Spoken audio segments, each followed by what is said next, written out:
Welcome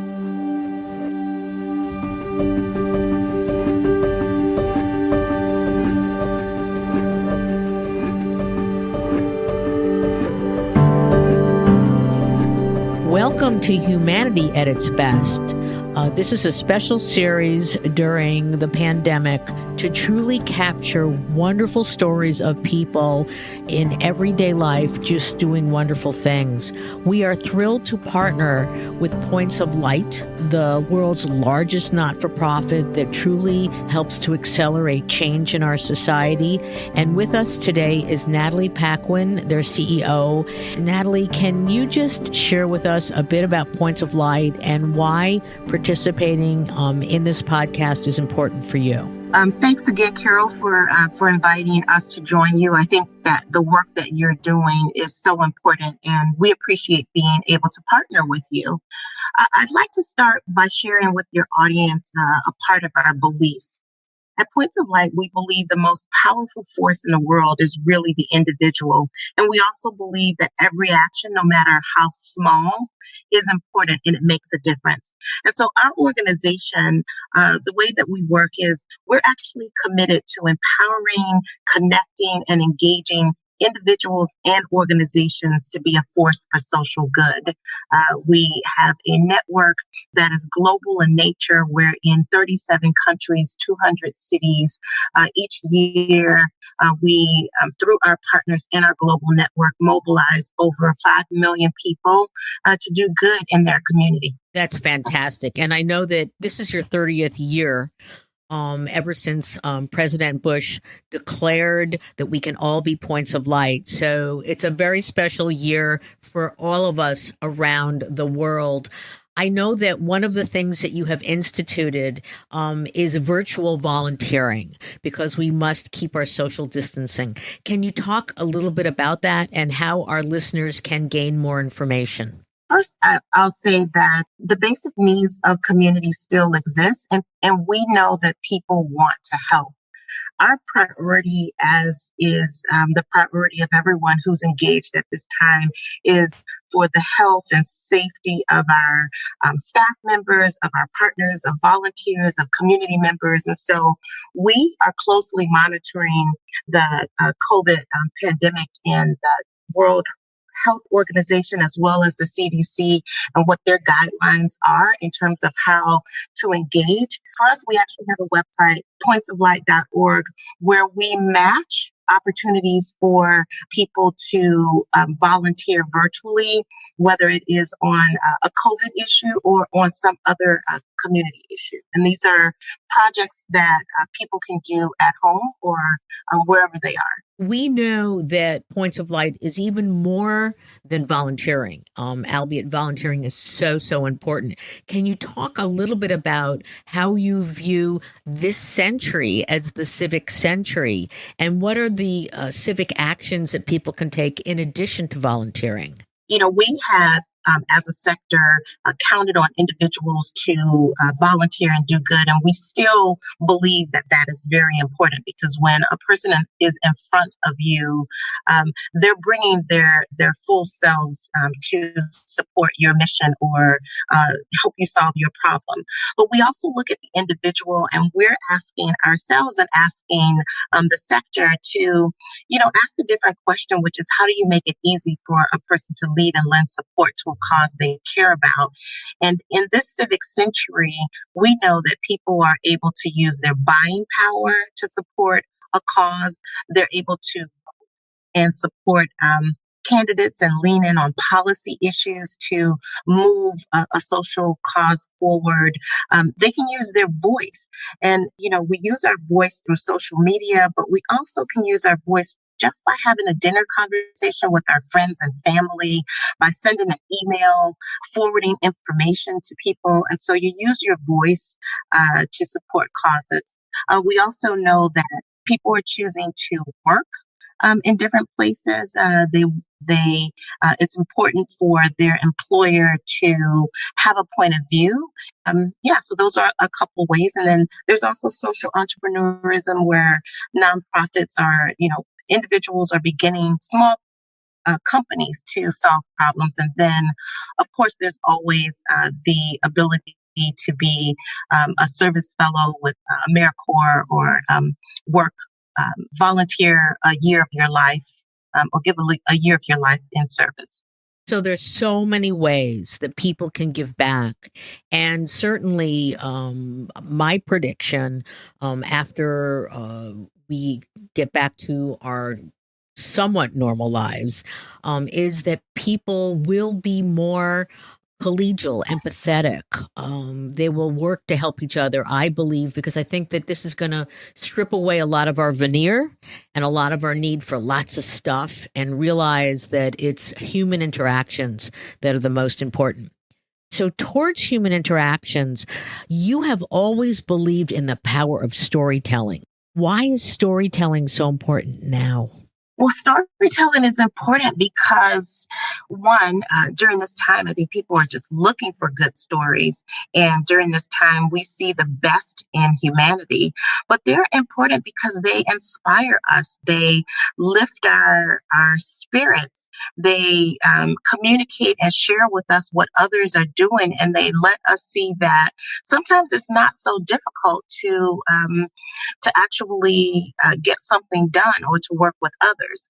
They're also important because they reflect our value system. You know, we like to say what we celebrate reflects what we value. I mean, you think about a birthday when you celebrate a birthday because you value just another year of life. You celebrate graduations because you value the accomplishments of completing a curriculum. So, recognizing volunteers and recognizing people who are doing good and contributing to our community is really a reflection of what we value, and we think it's important to lift each other up during this time and throughout the year. And is there a story? I mean, there's been so many stories that we're hearing now about our friends and our neighbors. I mean, I thought that the banging of the pots and the singing on balconies in various cities in Spain to really recognize all the healthcare responders. It was almost spontaneous. I mean, that was so wonderful. I love the way companies are changing their production models to make hand sanitizer. Or I thought this was great. Joanne Fabrics is sending out information to people that they can make masks for people.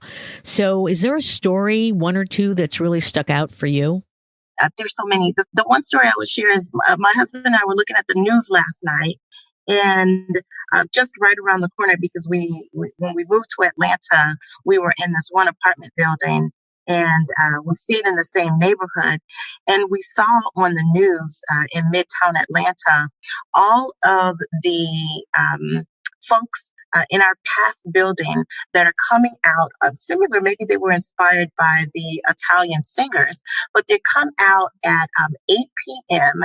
and then they have like a light and they make noise just to celebrate the first responders because, sometimes if you live in the city, you will hear the sirens and you will hear the emergency calls, and I guess they just kind of started that. And so I do think that it's nice for communities to come together and just recognize our first responders. That's important. In thinking about a couple of stories from our affiliates, they are being called, our affiliates in Nashville, they had to deal with the tornadoes and now with COVID. And so they're being called by city officials to organize volunteers.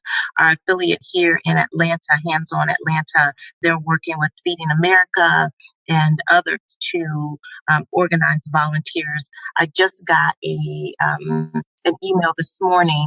It came at 3 a.m. U.S. time, and I don't know what time that was in Ireland, but it was from our Ireland affiliate that was asking us a technical question around training and insurance and just making sure that people are covered when they are doing well.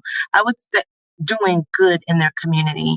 I would say that it's not hard to find people who are doing good, all you have to do is look up, look around, and there are just so many different stories.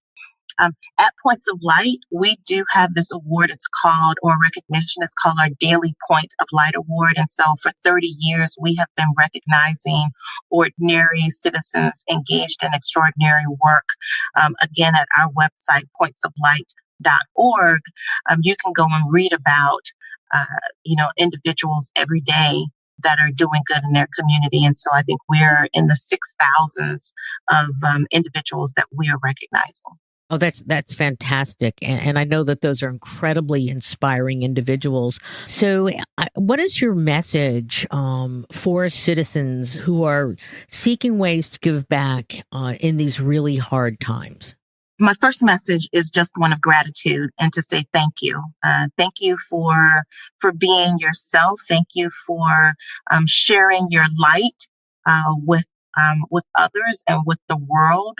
I also, say be a local light to continue to lift up others and share stories with just with your community. And I would just say keep sharing your light and to remember that no act is too small, that every action matters, and that the world is a better place because of the light that you share. And so thank you. What kind of societal change do you wish to see after we get through this pandemic? Well, we actually imagine a world where everyone is engaged, where no one is sitting on the sidelines, where just like you have a name, you have an issue or a cause that you're passionate about, that you're knowledgeable about, that you share the impact of with people that where everyone is in the game around the world, and that's in the game of doing good, helping others, and solving really important social problems. I'd love to add that, Carol, it is such a pleasure to work with you, to get to know you, the work that you've done on social purpose and getting companies and really leading in this area, getting people to understand that you can focus on profits and purpose, and they're both good for your company, good for the world. But I just want to say it's just a pleasure to work with you, and thank you for this podcast and lifting stories of goodness around the world. So thank you for what you're doing, and keep being a local light. Oh, you're so sweet. You're so kind, and you're very, very generous with that. That is at the essence of humanity at its best. We want people to reach out to just send us an email to p360podcast@gmail.com, p360podcast@gmail.com, and tell us your story. We're then going to follow up with people. We're going to reach out to them, and we're going to invite them to be on the show.